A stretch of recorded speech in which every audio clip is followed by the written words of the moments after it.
Ketua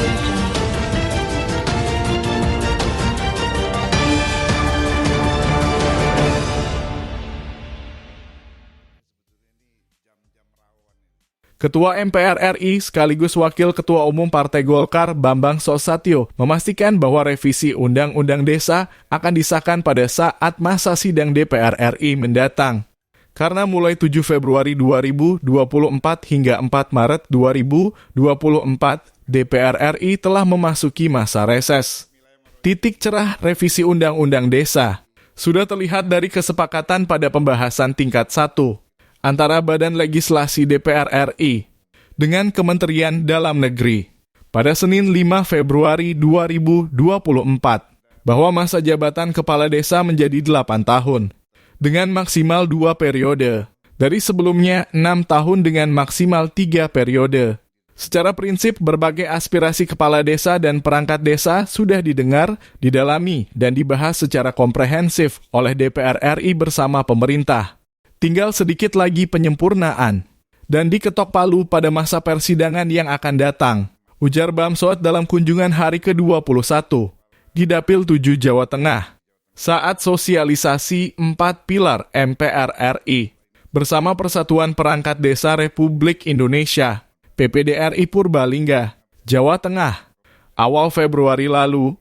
Turut hadir antara lain Koordinator Persatuan Perangkat Desa Republik Indonesia PPDRI dan Kecamatan Bobotsari Kabupaten Purbalingga, Darnuji, serta staf khusus Ketua MPR RI Brigjen Pol Putu Putra Sedane, Ketua DPR RI ke-20, dan mantan Ketua Komisi 3 DPR RI, Bidang Hukum, HAM, dan Keamanan ini menjelaskan, selain masa jabatan Kepala Desa, hal lainnya yang sudah dibahas dalam revisi Undang-Undang Desa yakni terkait penyisipan pasal 5A tentang pemberian dana konservasi dan atau dana rehabilitasi, ketentuan pasal 26, pasal 50A, dan pasal 62 ditambah pengaturan terkait pemberian tunjangan purna tugas 1 kali di akhir masa jabatan Kepala Desa, BPD, dan perangkat desa sesuai kemampuan keuangan desa. Selain itu juga penyisipan pasal 34A terkait syarat jumlah calon kepala desa dalam pilkades. Ketentuan pasal 72 terkait sumber pendapatan desa, serta ketentuan pasal 118 terkait ketentuan peralihan, dan ketentuan pasal 121A terkait pemantauan dan peninjauan undang-undang. Jelas Bamsud.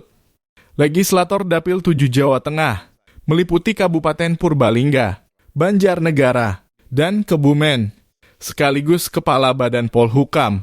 Kadin Indonesia ini menerangkan, revisi Undang-Undang Desa harus bermuara pada peningkatan pembangunan desa yang berdampak pada stimulan bagi perubahan sosial dan pemberdayaan masyarakat desa.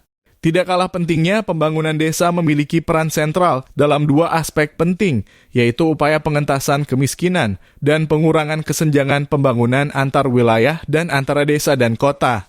Pembangunan desa harus mampu menghidupkan daya saing, harus ada upaya sungguh-sungguh untuk memajukan desa, sehingga menarik minat generasi muda untuk tinggal di desa dan membangun desa.